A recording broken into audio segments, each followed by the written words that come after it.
Long question मने रहू नाही सार आमर लंग क्वेश्चन मने रहू नाही आमे केमिति मने रखिबा आमको उपाय गुड़िक बतांतु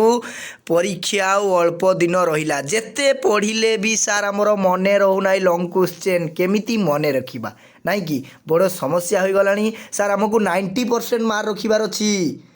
सार मते 80% मार्क रखिबार अछि सार मते लैपटॉप बाबद को 30,000 टंका पाइबार अछि किंतु मोर लंग क्वेश्चन मने रहू नाही सार केमिति मने रखिबा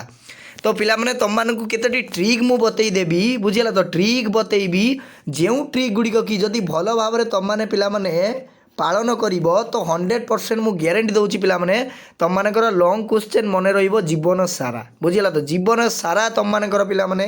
लंग क्वेश्चन मने रहिबो बुझीगला तो टप्पर माने मध्य पिला माने एमिति मने रखि थांती से ट्रिक टी कोन तुम मानक मु कहिबी पिला माने जे केमिति पढ़िले आमर लंग क्वेश्चन पूरा पूरी मने रहिबो नाही कि काहे ना पिला मानकर बहुत से माने वर्ष सारा परिश्रम करिवे किंतु से माने लंग क्वेश्चन गुड़िक मने रखि पारु नाहंती बुझीगला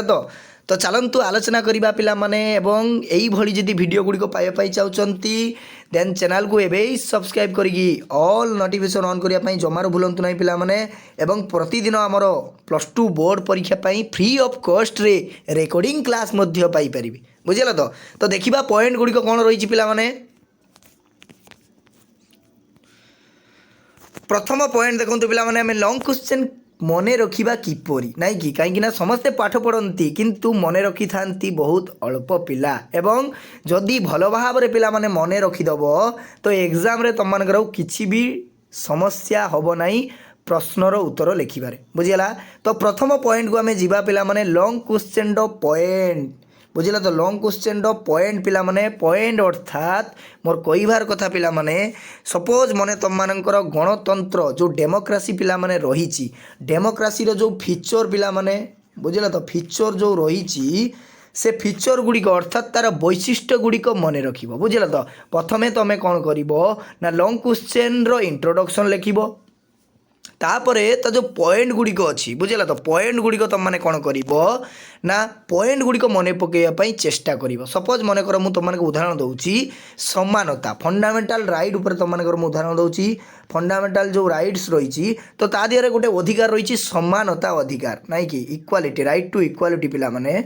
समानता जो अधिकार रही से समानता अधिकार से पॉइंट गुड़िक पिला माने मने पकेइबो बुझिगला तो अरे पॉइंट टी कौन लिखिथिली ना समानता ताले समानता कहले कौन रे ना समान समस्तंकु समान दृष्टि रे देखिबा जाति धर्म वर्ण लिंग निर्विशेष रे समस्ते समान आईन आगरे समस्ते समान एई भली पिला माने पॉइंट गुड़िक एक्सप्लेन करिकी अर्थात पॉइंट गुड़िक जो वर्णना करूछ तुम माने सेई पॉइंट गुड़िक मने रखिदेव पिला माने 100% पिला माने मने रहिबो लॉन्ग क्वेश्चन मु निजो पिला माने मोर मध्य एक्सपीरियंस तुम माने कहूची मोर मध्य जेतेबेले +2 बोर्ड परीक्षा देइतली किछि भी मने रहि नथला पिला माने एई भली मु जेतेबेले ट्रिक गुड़िक अप्लाई कली एवं पॉइंट गुड़िक निजे बाछिबा पई चेष्टा कली मोर मध्य पिला माने 100% सबू लॉन्ग क्वेश्चन मन रहिला एवं परीक्षा रे मु मध्य भलो भाव रे लेखिकी आसिले लॉन्ग क्वेश्चन बुझिला तो तुम मैंने पिला माने एति जदि पालन करियो भलो भाव रे मु 100% गारंटी दउची 100% तुम मानकर लॉन्ग क्वेश्चन मन रहिबो बुझिला तो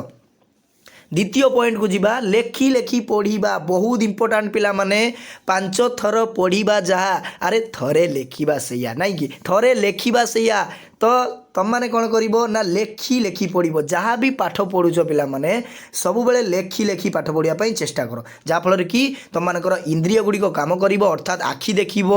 हाथ जो आंगुली गुड़िक तुम मानकर चलो पेन धर आउ तुम मानक एक्टिव रही पूरापूरी फोकस सहित तुम मैंने पाठ पढ़ी पार बुझे तो लेखी लेखि पढ़ले पिला माने 100% सबू प्रश्न बा सबू उत्तर गुड़िक तुम मानकर मने रही बुझे तो लेखी लेखि पढ़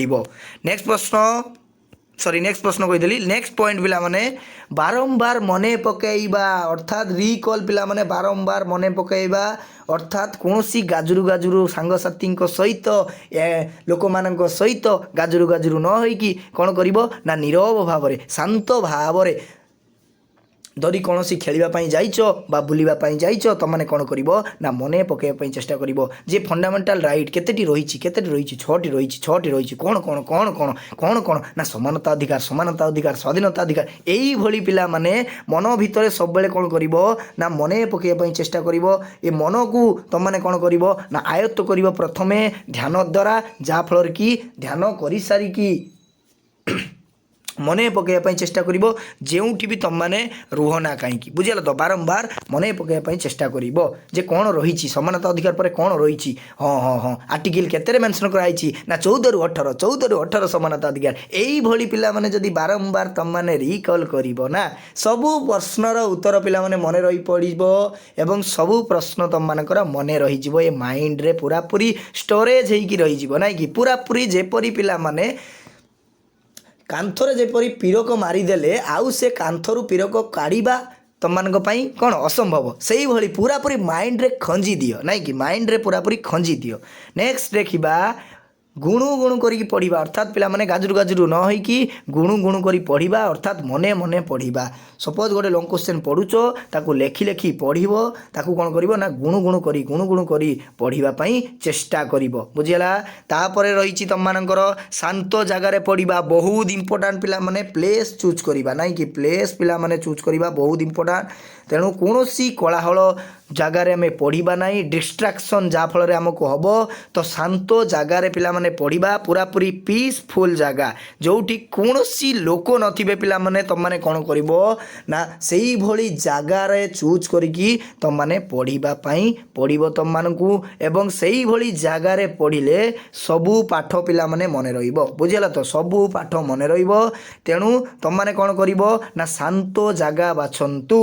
ଯାହାଫଳରେ କି ତମମାନଙ୍କର ସବୁ ପ୍ରଶ୍ନ ଯାହା ବି ପଢ଼ିଥିବ ପିଲାମାନେ ବର୍ଷ ଯାକ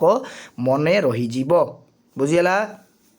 ତାପରେ ପଏଣ୍ଟ ଆସୁଛି ଦର୍ପଣ ଆଗରେ କହିବା। ଏଇଟା ବହୁତ ଇମ୍ପୋର୍ଟାଣ୍ଟ ପିଲାମାନେ, ଯାହା ବି ପଢ଼ିଲ ଯଦି ସାନ ଭଉଣୀ ଅଛନ୍ତି ବା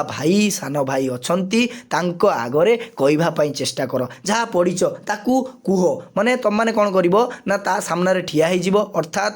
ତୁମ ଭାଇ ହେଉ କିମ୍ବା ଭଉଣୀ ହେଉ ତାଙ୍କ ଆଗରେ ତୁମମାନେ ଯାହା ପଢ଼ିଛ ସେ ପ୍ରଶ୍ନ ଗୁଡ଼ିକ ଉତ୍ତର ଅନର୍ଗଳ ଭାବରେ ତୁମମାନେ କହି ଚାଲିବ, ବୁଝିଲ ତ, ଯାହାଫଳରେ କି ତୁମମାନଙ୍କର ମାଇଣ୍ଡରେ ପୁରାପୁରି 100% ସେଗୁଡ଼ିକ ମନେ ରହିଯିବ। ଯଦି ଭାଇ ଭଉଣୀ ନାହାନ୍ତି ତାହେଲେ କ'ଣ କରିବ ନା ଦର୍ପଣ ଆଗରେ ପିଲାମାନେ କହିବା ପାଇଁ ଚେଷ୍ଟା କରିବ, ଅର୍ଥାତ୍ ଦର୍ପଣ ସାମ୍ନାରେ ପୁରାପୁରି ମିରର ଆଗରେ ଛିଡ଼ା ହେଇଯିବ। ଛିଡ଼ା ହେବା ପରେ ତମମାନେ କ'ଣ କରିବ ନା କହିବା ପାଇଁ ଚେଷ୍ଟା କରିବ ଯାହା ବି ଲଙ୍ଗ୍ କ୍ୱେଶ୍ଚନ୍ ପଢ଼ିଛ, ଯାହାଫଳରେ କି ତମମାନଙ୍କର ପିଲାମାନେ ମନେ ରଖିବାର ଶକ୍ତି ବଢ଼ିଯିବ ଏବଂ ତମମାନେ 100% ମନେ ରଖିବ, ବୁଝିଲା। ତ ଏତିକି ପଏଣ୍ଟକୁ ଯଦି ପିଲାମାନେ ତମମାନେ ଭଲ ଭାବରେ ପାଳନ କରିବ ଅକ୍ଷରେ ଅକ୍ଷରେ, ମୁଁ 100% ଗ୍ୟାରେଣ୍ଟି ଦେଉଛି ପିଲାମାନେ ସବୁ ପ୍ରଶ୍ନ ତମମାନଙ୍କର ମନେ ରହିଯିବ, ବୁଝିଲ ତ, ସବୁ ପ୍ରଶ୍ନ ତମମାନଙ୍କର ମନେ ରହିବ, ଆଉ କିଛି ଅସୁବିଧା ହେବ ନାହିଁ ତମମାନଙ୍କର ଲଙ୍ଗ୍ କ୍ୱେଶ୍ଚନ୍ ମନେ ରଖିବାର, ବୁଝିଲ ତ।